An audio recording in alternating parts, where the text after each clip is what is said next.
La humanidad lleva años consumiéndolo. Siempre ha consumido gluten. Ya sabes, por el tema del trigo, la cebada, el centeno y a veces la avena. Pero bueno, hay avena la cual no tiene gluten, pero ese es otro tema. Pero últimamente se ha visto un aumento en la venta de productos los cuales son productos que no tienen gluten. ¿Por qué? Soy el Dr. Polo Guerrero. El día de hoy, intolerancia al gluten. Y es que hay que aclarar que primero hay tres cosas que pueden sonar muy similares pero que son muy distintas. La intolerancia al gluten, las personas con enfermedad celíaca y los alérgicos al gluten. Pero antes de decirte la diferencia entre estas tres, es qué es el gluten y por qué muchas personas le dan tanta importancia. Y todo esto se basa desde la estructura del gluten. Vamos a tomar como por ejemplo el trigo, en donde para poder formar gluten necesitamos gliadina y glutenina, los cuales al unirse forman gluten. Este de igual manera va a ser una proteína, la cual va a estar compuesta por cadenas de aminoácidos. Y la intención del cuerpo es poder destruir estas cadenas de aminoácidos para poder obtener los nutrientes. El problema es que el cuerpo puede que no tenga la capacidad correcta para poder hacer este desdoblamiento. Y aquí viene la gran división.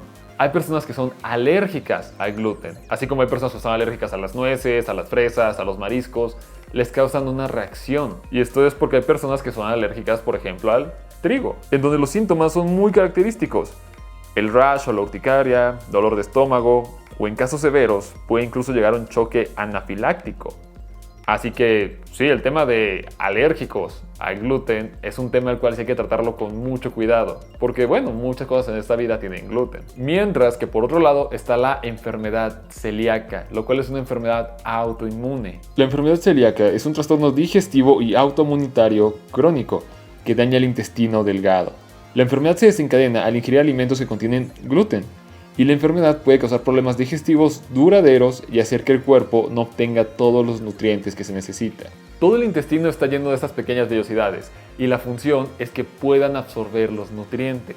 El problema es que si la persona a la cual está consumiendo gluten sigue consumiendo gluten y tiene enfermedad celíaca, estas vellosidades se pueden llegar a atrofiar, lo cual causa que el intestino, en vez de verse con vellosidades, se vea liso. Y esto es un problema, porque no puedes absorber los nutrientes. Dentro de los factores de riesgo para poder presentar enfermedad celíaca sería tener ancestros que vienen de Europa, personas que son de tez blanca, aquellos pacientes que viven con diabetes tipo 1, algún síndrome como sería la trisomía 21 o que ya tengas alguna otra enfermedad autoinmune, que aquí catalogamos por ejemplo artritis, personas las cuales tienen infertilidad o aquellos que presentan síndrome de intestino irritable con una predisposición hacia la diarrea. El problema que se puede llegar a desencadenar por este tipo de situaciones en donde el cuerpo ya no puede absorber los nutrientes es muy clásico verlo en anemia ferropénica. La anemia ferropénica se da porque tu cuerpo no está teniendo suficiente hierro. La principal causa de esto es desnutrición, pero en el caso de las personas que viven con enfermedad celíaca, al no poder absorber ese hierro, entran en un estado de anemia. Y así se pueden dar cuenta que son celíacos. Los síntomas de la enfermedad celíaca no relacionadas con la digestión son algunos como por ejemplo la dermatitis herpetiforme. Es un sarpullido con algo escamoso y que da picazón. También está muy relacionado al tema del cansancio, dolor en articulaciones o huesos, depresión o ansiedad. Algo que es muy importante destacar respecto a la enfermedad celíaca es que también esta puede ser asintomática. Eso quiere decir que no puedes tener ningún signo, ningún dato de que puedas ser intolerante al gluten. Y si tú sigues consumiendo gluten, esto va a llevar más adelante a lo que te decía de la destrucción de las vellosidades del intestino, causando más problemas. Dentro del diagnóstico, la enfermedad celíaca no se diagnostica con base únicamente en los síntomas. En teoría, para poder darnos cuenta, necesitamos un análisis de sangre, en el que se incluya el anticuerpo antitransglutaminasa, IgA. Y ya luego el diagnóstico se confirma a través de una biopsia intestinal, que debe efectuarse antes de iniciar un tratamiento con la enfermedad celíaca. Ahí nos podemos dar cuenta de que quizá y sí es una enfermedad celíaca. Pero bueno, va por ese lado. Pero lamentablemente, la mayoría de las veces es un hallazgo fortuito. Esto es porque el paciente acude a consulta por cualquier otra cosa. Uno de los datos más comunes es una diarrea crónica. Pues es donde podemos apenas llegar a pensar en, ok, ¿consumes gluten? Y ya con eso darnos una idea de, ok, podemos hacer lo demás de los anticuerpos. Pero es eso, muchas veces es un diagnóstico que se hace por descarte. El problema es que la enfermedad celíaca tiene varios diagnósticos diferenciales, entre ellos la enfermedad de Crohn, síndrome de intestino irritable, colitis ulcerativa, diverticulitis, infección intestinal. Hay varios. El problema es que esta condición sí está bastante subdiagnosticada y miles de personas la tienen, pero como dije, puede ser asintomático, así que prácticamente es ver esto como un puede que sí o puede que no, hasta no demostrar lo contrario. Y por el otro lado está la sensibilidad al gluten no celíaca. Esto es porque la persona sí puede presentar problemas digestivos, pero no causan la reacción inmunitaria. Así que esto entra en una clasificación bastante grande, en una zona muy gris, en donde, ok, no tenemos una reacción inmune, pero sí te afecta el gluten. Es complicado. Para poder hacer la distinción de los tres, en el caso de los que son alérgicos al gluten, pues ellos tienen síntomas de alergia. Así que créeme, el tema del sarpullido, el tema del dolor abdominal, y en todo caso que puedas llegar a debutar con una reacción anafiláctica, nos vamos a dar cuenta. Pero ¿cómo podemos hacer la diferenciación entre una persona que vive con enfermedad celíaca o que tiene sensibilidad al gluten? El motivo por el cual ha aumentado el caso de enfermedades celíacas o intolerancia al gluten se debe a varios factores. El primero es que el cuerpo no está diseñado para poder absorber una gran cantidad de gluten. Y es que recordemos, el gluten está compuesto por dos sustancias, lo que es la gliadina y la glutenina, los cuales van a afectar directamente al intestino con un proceso de inflamación. Esto principalmente porque recordemos que para que el intestino pueda absorber los nutrientes, este tiene como pequeñas compuertas, los cuales en el caso de la gliadina va a abrir. Esto permite el paso de sustancias que no queremos hacia el torrente sanguíneo. Además de que se ha descrito que las grandes cantidades de gluten también van a llegar a causar problemas relacionados a la inflamación. Y así como el proceso de abrir y cerrar puertas, recordemos que el gluten es una proteína, así que está formada de cadenas de aminoácidos. Así que el cuerpo tiene que destruir esas cadenas para poder agarrar los aminoácidos, pero nuestro cuerpo no está diseñado para la gran cantidad de gluten. Así que eso causa los síntomas estomacales. Otra cosa a la cual vale mucho la pena destacar es que pacientes de 60, 70 años pueden ser diagnosticados con enfermedad celíaca a esas etapas de la vida. ¿Qué cambió? Se presume mucho el tema de la dieta, en donde actualmente podemos encontrar que más productos de los que antes se tenía contienen gluten. Y esto puede ser desde la salsa de soya, la catsup, de más cosas que pueden llegar a tener gluten.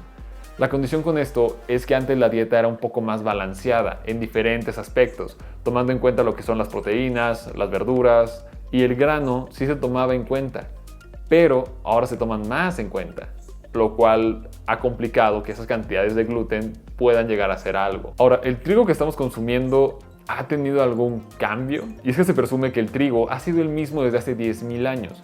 Esto fue hasta que iniciaron los procesos de hibridación. Hibridación quiere decir la fusión de dos células de distinta estirpe para dar lugar a otra de características mixtas. Esto permitió el tener más trigo, lo cual a la vez disminuyó el hambre. Pero este trigo también ha demostrado tener mayores cantidades de gluten. Y aquí también se ha afectado el proceso en el cual se hacían antes los productos derivados del trigo, en donde antes tomaban mayor tiempo para poder formar un pan, en donde actualmente el pan se hace de una manera mucho más rápida. Esto también permite que el gluten pueda estar más presente. Actualmente podemos decir que el gluten no es ni bueno ni malo, sino que depende de la persona.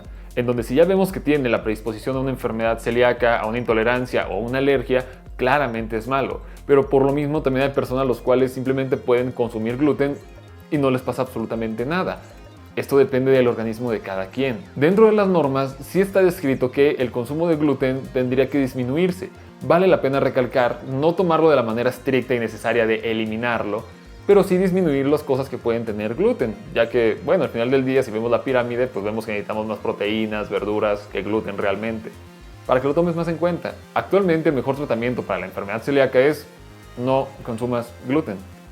Y esa es la parte complicada, ya que realmente existen demasiadas cosas que tienen gluten. Y sobre todo hay algo que vale mucho la pena recalcar. Supongamos que en tu casa alguien ya está diagnosticado con enfermedad celíaca y están tostando pan.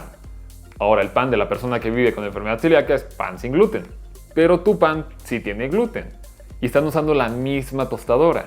Esto crea algo conocido como una contaminación cruzada. Así que las personas que viven con intolerancia, alergia o enfermedad celíaca sí necesitan tener sus cosas muy aparte. No quiere decir que te compres dos tostadores, pero sí quiere decir que una vez utilices el tostador, por ejemplo, en un pan con gluten, tengas que limpiarlo y ya después poner el que no tiene gluten.